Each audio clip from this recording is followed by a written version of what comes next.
$600,000 to rebuild it if you had the 20% extended, or you'd have up to $1 million to rebuild it if you had the 100% extended. So that should cover most things that you would potentially miss or haven't been asked about, or maybe a slightly upgraded feature that hasn't been accounted for. Now there's a danger, and there's an inherent danger in that. Some brokers say, hey, we know this house, really, let's go kind of a little bit of a roadmap of what we're going to talk about today. Let's see here. Okay, so first of all, we're going to do a little overview of property and casualty insurance. What are property and casualty insurance? What does it mean? What type of insurances are involved? As Matt said, we're going to spend most of our time talking about homeowners insurance. This is particularly given the recent events with the fires and the floods and the things that have happened recently. I think it's top of mind.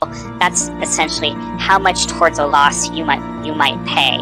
And for those of you who are better financially off, might be able to carry a higher deductible, which means you're taking on more risk. But what that does is it also lowers the rate. So again, those things you can't afford to do on your own is what should be insured, and those things that you can take on your own might be something that you would be willing to take on, and in that way, that's how we can work with the price. That's kind of the philosophy we like to look at when we're doing that. The value is based on. Some give you more information than others, but you can look at that set of features and say, is this accurate for my home? Maybe you've just redesigned your kitchen or any number of different things, but you want to look and make sure that's accurate. If there's not enough there, if they only give you just like square footage and year built and really nothing else about it, you can ask your broker for the report that's used, and they can go back into their system and basically pull up that report, and you can kind of walk through it, justify everything unless it's out of the ordinary. But what they are going to do is they're going to give you what's called actual cash value for it. They're going to say, okay, well, that set of golf clubs was, you've had it for 3 years, bought it new for $1,000, it may only be worth $500 now. And then as you go and replace it, and you replaced it and it cost you $1,000, then they will pay you the difference. The idea being is the insurance company is only going to pay attached to my home. So when we're talking about the dwelling, we are talking about anything that would be permanently attached. So if you picked up your home and shook it upside down, anything that fell out would be under a different area of insurance. Anything that would stay attached would be part of your dwelling coverage. So one of the questions we get is, well, what am I actually covered for?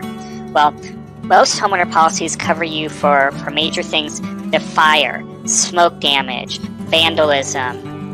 They may cover you for explosion. We'll see those and we'll answer them. If they're applicable to the current slide, we'll try to ask them in real time to keep everybody engaged. And if not, we'll ask your questions and we'll have a Q&A at the very end of the webinar. And Matt, you'll read those to me, correct? And I will read the questions, yeah, exactly. Perfect. So one of the major coverages or major property and casualty or auto insurance we're not going to spend much time on today, but it certainly is an important part. Today's focus is primarily on the homeowner insurance, the condo, 10%, meaning you're going to see $50,000. Now, you have the ability to raise that limit. You never have the ability to go below that limit. So the insurance companies are always going to give you a package policy, at least to start with, and then it's up to you to work with your broker to decide, do I need more coverage in that area? So again, typically other structures come out at about 10% with most policies. Personal property. So if you remember my example about picking up your house and shaking it out, you're not going to put in a used window, even if your window is 20 years old. So that covers that section. The next, okay, other structures. So these are things that are not attached to your home. This may be a pool. This could be like a shed out in the backyard. It could be a built-in barbecue. It could be a pool home or pool, like one of those pool houses. One of the things that we see often are an important topic for people to be giving thought to.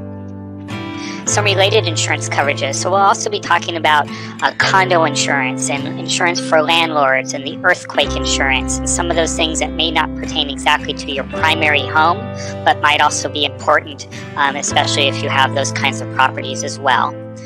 We're going to talk about liability insurance, which is part of your home policy, and a little bit what it does and how it works and how to best utilize that later than the actual cost to insure. And usually there's a line somewhere in there when you're doing a loan that says, or to the value that the insurance company deems worthy to insure the house for. So there's these different values out there, but for your home, from your insurance policy, it's going to be based on the actual cost to replace or to rebuild. So how is that determined? How does an insurance company determine, you talk to your broker and you say, I have this house and it's 2,500 square feet and everything, and go, yeah, this makes sense. These are the features I have, or gee, I didn't have that, or I do have that, or whatever the case may be. So that's the check case. They can ask for a copy of the report if they'd like one to do that. You can't buy it a la carte. Gotcha. And then for the personal property, you kind of mentioned replacement costs being something that they'll only pay you if you actually replace the item. Is there the replacement cost provision in homeowners insurance? Is that go around that, or is that what you're talking about? That is what I'm talking about. That provision with most carriers will say, if somewhere in the policy language, essentially will say something to the effect, if you replace it, they're liable for that damage. So again, it doesn't have to be at your particular location in order for there to be coverage. Hey, John. Yes. I have a couple of questions on the previous slide, on the homeowners insurance slide. Okay. First of all, for the dwelling amount and the personal property, since they're all kind of related to the dwelling, is that something that different insurance providers have different values for? So let's say, for example, my house is worth $500,000, using your example, but I really only have like $100,000. Well, gee, my home is older. So does that mean it's not worth as much to replace? And the answer is no. When the insurance companies value your home, and we'll talk a little bit more about how they do that in the next slide, but when they do that, they're looking at what it costs to replace new. No insurance company is going to walk in and go, hey, we have a great used window that's going to fit in that spot since that window was broken. Everything that they do is going to be replaced new with like, kind, and quality, meaning of a similar type. They're not going to upgrade it, but they're not. It was playing with a Wii, one of those electronic games, and it was a game where they were playing tennis, and he kept, he was serving the way you would play tennis on one of those games, and he accidentally let go of the controller, and the controller went right through the screen of this new plasma TV. At the time, it was a plasma TV were new, and it was a $5,000 or $6,000 TV, and of course he was liable for the damage he caused to his friend's TV, and ultimately the liability picked that up because he was liable. Also do what's called extended replacement cost, and you want to make sure that your policy has this.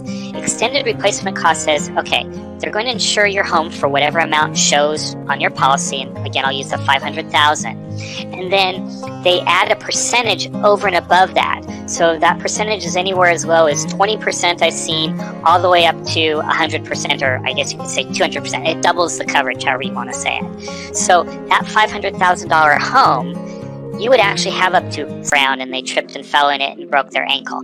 All those kinds of things are covered under liability. Now, the interesting thing about liability is not limited to being at your house.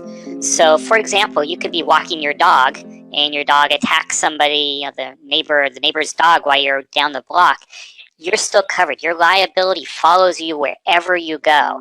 We had a great story where we had, and it also covers all your family members as well. We had a kid, so at that point, they'll probably do a more accurate assessment. But just to give you an idea, those are some of the numbers that you want to think about. Hey, John, talking about that demand, yeah. So, as related to this slide, what's a question, or what can somebody who's talking to their insurance broker, and let's say it's not you for sake of argument, what do they say to make sure that they're going to end up being covered as fully as they need to be covered? Versus that's different than you leave in the morning and you come back later that evening, you see a little tiny brown spot on your ceiling, and you're like, I'm not going to really worry about it. And then you come back the next day and it's a little bit bigger, then a little bit bigger. That's not sudden and accidental. That's something that's damage that's occurring over time in a slow leak. Those sorts of things aren't covered, whereas the sudden and accidental is. So that always comes up with the home structure. The other question that comes up a lot with home structures is incredibly underinsured, and that is actually happening. We've heard many stories about that, even with these most recent claims. Just to give you an idea, because you're like, well, how do I know? I would tell you that typically here in Southern California, an average house, an average tract home, say in the San Fernando Valley, you're probably wanting to see the number come up somewhere between at least $175 to $200 a square foot for your house. You start to get into the nicer, more custom houses, and you're probably looking at your house with the same features new today. And of course, if you think about it, you could take the same house, and let's take a 2,000 square foot house in Beverly Hills. A house like that is certainly going to be over $1 million, whatever the actual market value is, but it's going to be worth over $1 million. If we picked up that house and took it and moved it out to Barstow, that same house might only cost $150,000 to $200,000 market value. But the fact is, the cost to rebuild the house is going to be roughly the same in both areas. So the insurance companies, the numbers that they use, don't always have they're not always collated to the value that you're used to thinking of your house. And the third value that sometimes comes up is mortgages, because the mortgage, how much you have on the mortgage, because some banks say, we want you to insure to the value of the mortgage. Well, the value of the mortgage may actually be greater. Again, that Beverly Hills home may actually be great. So let's talk a little bit about market value versus insured value. This is one of the things that a lot of people get tripped up on. So we talked about in the last slide about dwelling costs and that number like 500,000 we use. But a lot of people will say, well, wait a second, but my house is worth $750,000. And that's absolutely true. That would be the market value of your house.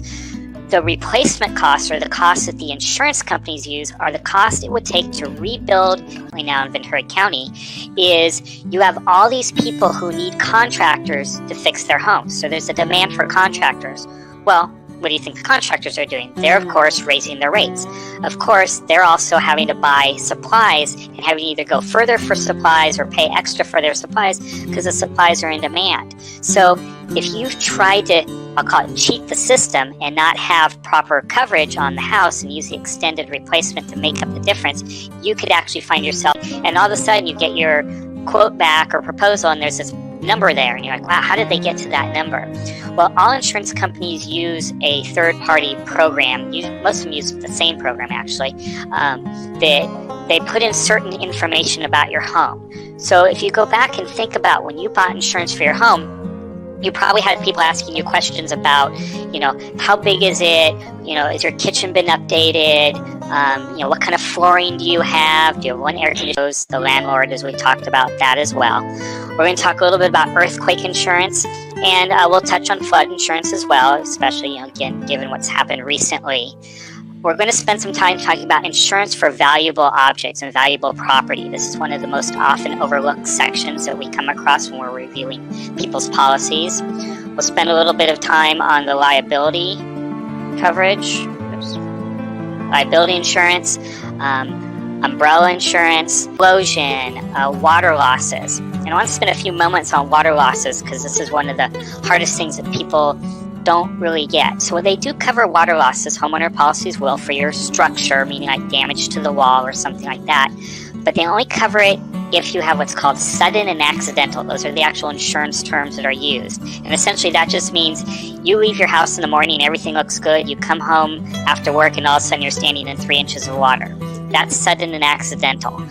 Somebody who's trying to come in with the lowest bid and do that trick where they use that the float 30% of whatever. Right. What can they say to make sure that they're appropriately covered without obviously overpaying for something that they should be getting anyway? Good question, Matt. What you can do, most renewals come out, most people just look at the price, but if you dig deeper into it, the renewals have a set of features, and when we do that, we're also going to talk about umbrella coverage, because that's one of those coverages I think most people don't fully understand, but would truly benefit by having a policy like that. And then we'll wrap up with some Q&A at the end. So again, appreciate everybody joining us this morning. Let's go ahead and start talking about what is property and casualty insurance. So what we've done here... One thing I wanted to clarify, everybody, you can type your questions in your the dialog box. And it costs like $500,000 to rebuild based on their program. So what they'll do is they'll say, what we'll do is we're only going to charge you for $350,000 for your house, and then we're going to let that extended coverage pick up the rest to get you up to $500,000. And there's a big danger in that. First of all, it means all the other numbers that are percentages off of it may not be accurate. But more importantly, you run into issues where what happens if there's something like an earthquake? So with closer to $400 or $500,000, $400 or $500 per square foot for those, nice houses in, wherever, they're all over the valley, I suppose, in Westlake Village and all those areas. So that's a quick check. Most insurance companies, if your cost is over $1 million, if they've determined, if an agent has determined that that's what the cost is, they're going to probably come out and do a field inspection anyway, an interior inspection, and want to see the house and look at the features. You're going to end up paying your mortgage, but at the same time, all these additional costs are going to be reimbursed by the insurance company under what's called loss of use. And then the last key coverage of a homeowner policy, or the key section, is called liability. So liability is when you are held accountable for something. Somebody blames you, you are either sued for something, or as a result of the term will be your negligence, you didn't tell somebody that there was a big hole in the ground. You can't live in your house for the next 3 or 4 months. Meanwhile, you have to put stuff in storage. You may have to live in a hotel for 1 or 2 weeks until you figure out what's up. You may then have to go rent a short-term rental, which is not going to be very inexpensive, certainly more than what you're paying for your mortgage. And then you got to pay to move everything back in. And then you have meals out and all those kinds of things. All those extra costs above and beyond what you would have paid for your mortgage had you lived there are covered under loss of use. So you're still a unit or two, and it's just whole sorts of questions. And they use that, put that into the, basically the computer program, and come up with the replacement cost of your home. Now, realistically, there's a lot of assumptions built into a program like that. So, how do you know, gosh, am I actually adequately insured? You didn't ask about the crown molding I had in my ceiling, and I know that cost me $5,000 to put in. How's that being covered? So all the insurance companies of goods. I'm not materialistic. If my policy has a $250,000, like the 50% personal property limit, is there different insurers that have different limits for that, so I can kind of only pay for the coverage that I need? The limits, there are different limits, but nothing would go below 50%. And the majority of the preferred companies are at about 70%. So even if you had less, there would be no way to get less and try to save money. There's no way. And then another aspect of property and casualty, which we're not going to talk about today, but certainly could, if anybody had questions down the road, we could discuss, is business insurance. So when I'm looking at property and casualty insurance, I have a basic philosophy. And the idea of insurance is, what I like to say, is to protect you against the big stuff, the big things that can happen. Now, a lot of times people approach it as like, how do I get cheap insurance? How do I lower my costs? So the way we work with that is we use deductibles. So for those of you who are not familiar with the deductible, property and casualty insurance. So let's talk a little bit about the main topic, homeowner insurance. So your homeowner insurance policy has several parts to it. And it's probably kind of something you would think about if somebody asked you. You could probably come up with these parts on your own, but we're going to spend a few minutes on each one just describing them. So the first part is the dwelling. This is the part that insures the home itself. What happens if my home burns down? Replacing my home, replacing anything that's the cost to replace something for something you actually replaced. If you choose not to replace something, then they're only going to give you the value of it at the time of the loss. And that value would be depreciated, meaning it would be a little bit lower than what you might have expected it to cost new. So that's how the insurance companies will settle that sort of thing. The next area of coverage is loss of use. This is really important. So you've had a fire at your house. It's tricky, and people really need to think about it, is you may have a smaller house in a very, affluent area, but you may have very expensive furniture, very expensive clothing, and all sorts of other items that if you added it up together might actually exceed the number that the insurance company has given you. Again, at that point, that's a conversation you should be having with your broker to make sure that you have adequate coverage. The last thing you want to find out is that you didn't have adequate coverage after the loss has occurred. The other part that I want to talk will pay the difference. Most companies, if it's something really small like that, I've seen limits of $2,500 or $5,000, meaning you get a small theft and it was, $3,000 theft. They're not going to go through that trouble of saying, okay, here's, $2,000 now and we'll give you $1,000 later if you show us you replaced everything. So typically on a small claim like that, they'll just go ahead and pay the replacement cost. But on a larger claim, they want to see that you've actually replaced those items. Great to know. Okay, thank you. Okay. Separate garages or detached garages that have living quarters on top of it, all those kinds of things have their own coverage. So typically what you see in a home policy, if you've ever looked at your policy, you'll see all sorts of different values put on these things. And again, we'll talk about where the dwelling value comes from, but all the other coverages we're going to talk about turn out to be percentages of the dwelling coverage. As an example, if your dwelling coverage is $500,000 or $500,000, what you typically see for other structures is earthquake insurance. You don't get that extended replacement. It's just the number that's on the policy. Well, two things happen after an earthquake. One, an earthquake is one of those things that's most likely to really cause a lot of damage to your house, but also it's one of those things that if it hits you, it's probably hitting everybody else around you. So what happens at that point, you get what's called demand surge. And this has actually happened in the recent fires up that were in Northern California and certain. Anything that would actually fall out is considered personal property. Another way to think about it is if you moved out of your house, what would you take with you? What comes with you and what stays with the house? What comes with you is your personal property. This is usually somewhere around 60 to 75% of the dwelling number. The idea being is, hey, if you have a large house with a higher value of replacement, because there's more to replace, you probably have more stuff to replace. And that's kind of the general philosophy. Where this talk about is a little bit about claim settlement, when we're dealing with both personal property and dwelling. What most companies will do, let's say you have a loss of some sort, whether it be a theft loss, a fire loss, but something that as a result you've had this loss.